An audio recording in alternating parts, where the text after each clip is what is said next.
E qual a sua avaliação sobre o fim da escala 6x1, então, falando de trabalho, né? A proposta do governo federal sobre isso é uma proposta hoje irresponsável.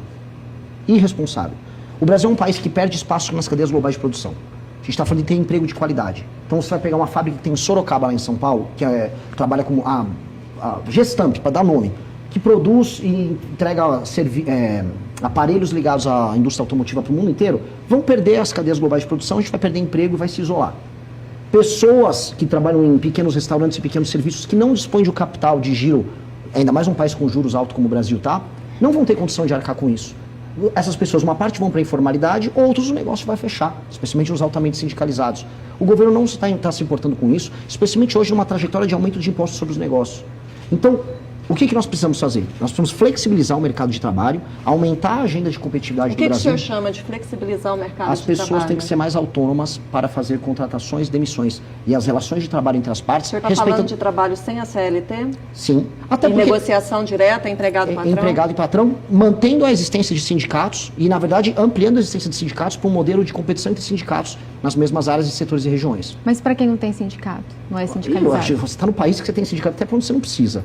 Hoje desculpa, mas nós estamos vivendo um cenário de absurdo enfraquecimento dos sindicatos desde o governo Temer, aprofundado pelo governo Bolsonaro, pela gestão do governo Bolsonaro. Eu prefiro o enfraquecimento do sindicato que o enfraquecimento do emprego, porque o emprego formal... Mas então o senhor está entrando em contradição, o senhor acabou de dizer que tem sindicato para todo lado. De maneira alguma. Porque o que eu estou propondo não é um monopólio sindical como a gente tem nos setores. É uma competição de sindicatos no melhor atendimento das pessoas. Hoje o próprio sindicato não tem estímulo nenhum em fazer um atendimento de um acordo setorial que seja benéfico para haver contratação. Até porque as novas contratações não são CLT. O mundo do serviço no Brasil está contratando todo mundo por MEI. Se eu rodar aqui dentro, talvez no próprio Correio Brasiliense, boa parte das pessoas sejam MEI. E não são empreendedores individuais. O MEI, no fundo, é o regime alternativo de contratação para fora além da CLT. Porque quem está contratando as pessoas hoje está contratando por MEI. Então, e aí sem qualquer direito trabalhista também. Mas, na prática, por isso nós precisamos de uma lei que entenda que o MEI, no fundo, não é um empreendedor individual, ele é uma pessoa que está trabalhando, e atendendo a demanda do empregador e do empregado de um regime mais flexível. O senhor defende, então, o fim da CLT? Olha, eu gostaria de chegar no horizonte que a CLT perca totalmente a função, porque era um modelo de contratação dos anos 40, uma realidade industrial de um mundo altamente verticalizado que já não existe mais.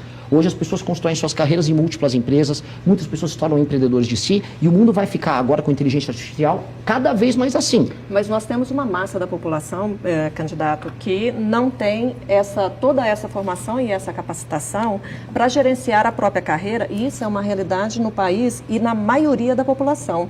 Eu não sei qual é a origem do senhor, mas e se o senhor, eu acredito que deve estar em contato com pessoas de realidades muito distintas, nos rincões, no interior do país, e são pessoas que, às vezes, elas não sabem nem navegar na internet. Sim. Como é que o senhor acredita que essa massa da população vai conseguir gerir a própria carreira, se tornar um MEI, defender os seus direitos e manter e construir uma carreira e ter sucesso nessa carreira? Eu adorei essa pergunta. Porque se eu for nos rincões, como eu fui, eu não vi nenhum outro pré-candidato nos rincões, nem existe oportunidade de trabalhar para essa pessoa. Aí eu volto para a pergunta anterior que vocês me colocaram, você está no Bolsa Família. Nos grandes centros urbanos em que há atividade de trabalho, essas pessoas que não são idiotas, uma pessoa mais pobre, mesmo sem formação, não é um imbecil. Ela toma decisões econômicas adequadas à realidade dela para ter o autossustento.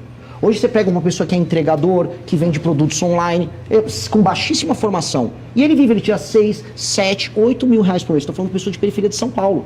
Estou falando do meu eleitor, que é o jovem. Esse jovem aprendeu a navegar nesse mundo. Primeiro porque ele não é um imbecil completo, ele é capaz de se defender. Segundo, que isso não é tão complexo assim. E terceiro, que os países que concorrem conosco no mundo, que a gente não concorre com a Suécia, não concorre com a Inglaterra, a gente concorre com o Vietnã, a gente concorre com a Índia, a gente concorre com a China, tem regimes flexíveis.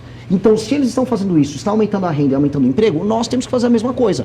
Se a gente falasse, não, igual a Erika Hilton, que apareceu lá com um monte de umas empresárias lá, com franjinha, eu tô aqui, na minha empresa a escala é 3x4, porque na Inglaterra, que Inglaterra?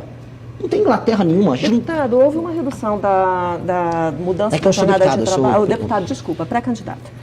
Houve uma mudança há cerca de 40 anos de redução da jornada de trabalho, né? E o país continuou se desenvolvendo. As pessoas continuaram com... Não continuou. Continuou, deputado. O senhor como pré-candidato está a par dos números e dos índices de desenvolvimento do país. O país cresceu muito, o país hoje é um expoente na América do Sul e é um expoente no mundo. Por que o senhor acha que a redução da escala 6x1 vai fazer um retrocesso e vai fazer a economia... Eu vou pedir para o nosso espectador acompanhar todos os gráficos de produtividade do Brasil perante o mundo. E o gráfico assustador. A produtividade é a quantidade de dinheiro que uma pessoa faz por hora de trabalho. O Brasil está estagnado. Nos últimos, justamente o exemplo que você usou foi bem feliz. Nos últimos 40 anos. Quando nós Nós comparamos... não estamos falando em produtividade, nós estamos falando em movimentação da economia, em Pois- geração de pois emprego, bem, em mas melhoria da a qualidade de vida a e inclusão, produtividade- em retirada do país do Então, mapa da fome. Mas então vou te explicar. A produtividade significa a quantidade de recurso gerado por hora por uma pessoa que trabalha. Então isso está linkado ao aumento de riqueza. Então é exatamente isso que nós estamos falando. Não é nenhuma coisa diferente, é exatamente isso. O papel do Brasil perante o resto do mundo diminuiu. E esse é um problema. Infelizmente, o nosso tempo acabou. Eu agradeço muito a vinda do senhor. Boa sorte para o senhor na sua campanha. Muito obrigado. Obrigado, pessoal. Obrigada. Obrigado a todos.